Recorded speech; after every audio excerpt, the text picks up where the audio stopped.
Got this. Hey, everybody. So I'm always incredibly thankful and glad to have this opportunity to come and share my art with you all. So especially thank you to Doug for asking me to do this or asking me to come back year after year. It's great. I love it. Normally what I do is I write a new poem each year specifically for this event to share at this dinner celebration.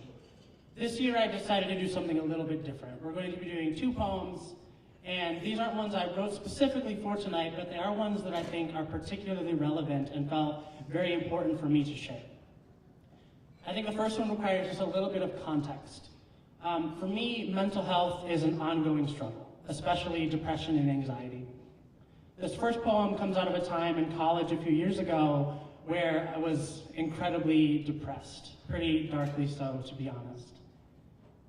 And at that time, in addition to dancing, one of the ways that I kept my mental health at a sustainable, maintainable level was running. I was a pretty serious runner.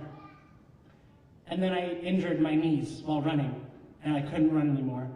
I could barely dance. By the time Spotlight rolled around that year, I was able to dance a little bit, but I had to be very careful. Even though my doctor told me by the time the new year was here, I should be fine.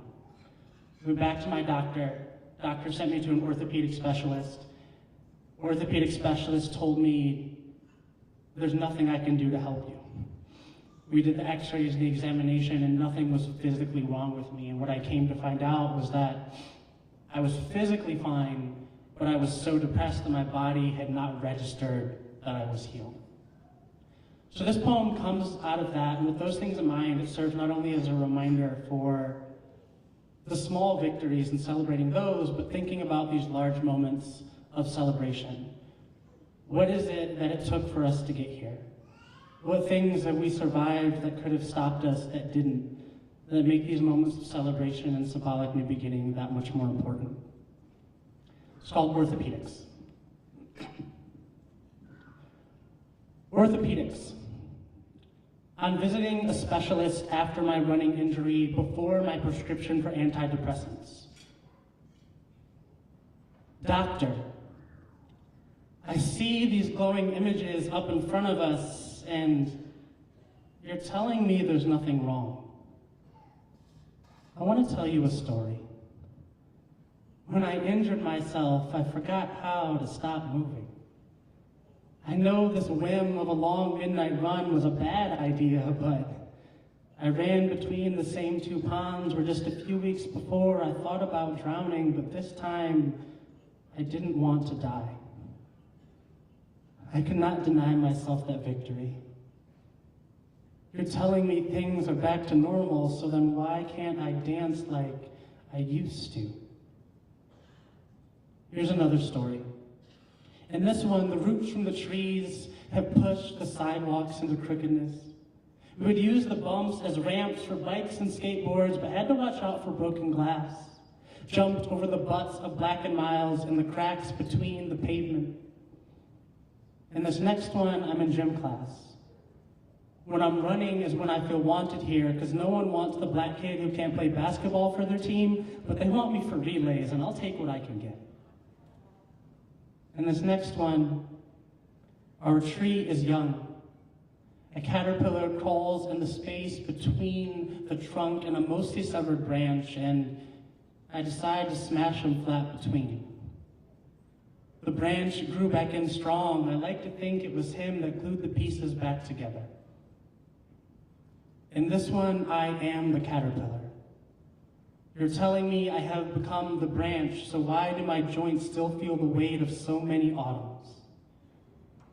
The caterpillar did not have a track team to try out for. Instead, he spent his days looking over his shoulder, ready to run.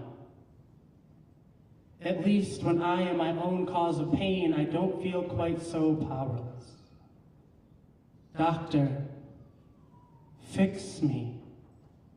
Make it so I can run again.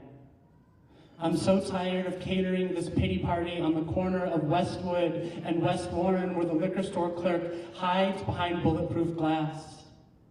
These ligaments in my legs keep telling me quit. They want me to slump like former neighbors' houses, grass overgrown over my head. Doctor, Tell me what's next.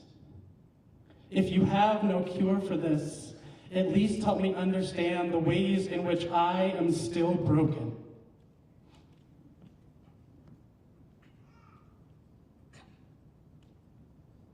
So this next poem's a little happier, and a little shorter.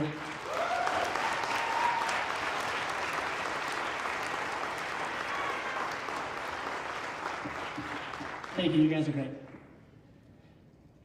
This next poem requires very little preface, except to say that a few years ago, I took a lesson with Brenner. And as many of us know, Brenner has an immense love for the song Swanee by Aretha Franklin. And so, I didn't tell Brenner I was doing this either. I kind of see this poem as a way of me talking to myself, trying to apply some of the concepts from that lesson. And it's called Don't Disrespect Aretha.